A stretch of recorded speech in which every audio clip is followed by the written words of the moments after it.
এতদিন পর মনে হচ্ছে একটু স্বস্তি পেলাম। তো এই যে এই বছরের প্রথম বৃষ্টি আমাদের এখানে। তো এখন তো ঝড় বৃষ্টি শুরু হয়ে গেছে অল্প অল্প। তো ঝড়টা বেশ ভালোই হচ্ছে, আর বৃষ্টি এখন সবে শুরু হয়েছে। তো যেই পরিমাণে গরম পড়েছিল, তো এই বৃষ্টির জন্য যে প্রত্যেকটা মানুষ কত আশা করেছিল সেটা বলার নয়। আর রাত্রেবেলা বৃষ্টিটা হচ্ছে, সত্যি ওয়েদারটা এত সুন্দর। আর এখন তো পুরোপুরি ঝমঝম করে বৃষ্টি নেমে গেছে। আর এই যে এদিকে আমি বৃষ্টি দেখছি, আমার অলরেডি খাওয়া হয়ে গেছে। আর আমার বর এখানে বসে খাচ্ছে, আরুষেরও খাওয়া হয়ে গেছে, ও এখানে দাঁড়িয়ে দাঁড়িয়ে বৃষ্টি দেখছে।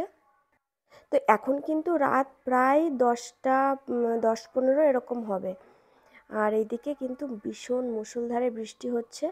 আর আমি আবার আরুষকে বলছি চল বৃষ্টিতে একটু ভিজবি। তো আপনারাই কিন্তু দেখতে পাচ্ছেন কি পরিমাণে বৃষ্টি হচ্ছে। আর আরুষও কিন্তু পুরো একদম বৃষ্টির মজাটা নিচ্ছে।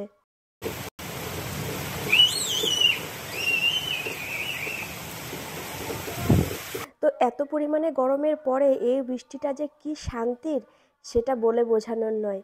তো এই বৃষ্টিটা মোটামুটি কিন্তু সব জায়গাতেই হয়েছে, একদিন আগে পিছু করে এরকম হয়েছে, কিন্তু সত্যি ভীষণ শান্তির। তো আমার মনে হয় এইবারকার বৃষ্টির মতো কোনোবারে এরকম বৃষ্টির জন্য কেউ অপেক্ষা করেনি। তো এখন মোটামুটি বৃষ্টিটা থেমেছে, একটু একটু বৃষ্টি হচ্ছে। আর ঠান্ডা কিন্তু বেশ সুন্দর হয়েছে। তো ভিডিওটা আর বেশি বড় করব না, প্রায় অনেকই বেজে গেছে, প্রায় 11:30 মতো। আর আরুষও ঘরে বসে এখন কার্টুন দেখতে শুরু করে দিয়েছে। আর ঘরের জানলাগুলো জানেন সব খুলে দিয়েছি, একটু ঠান্ডা হাওয়া আসছে, এত ভালো লাগছে। তো অবশ্যই কিন্তু আপনারা কমেন্ট করে জানাবেন কোথায় কোথায় বৃষ্টি হলো। তো আজকের এই ছোট্ট মিনি ভিডিওটি আপনাদের কেমন লাগলো অবশ্যই কিন্তু কমেন্ট করে জানাবেন। তো আজকের মতো টাটা।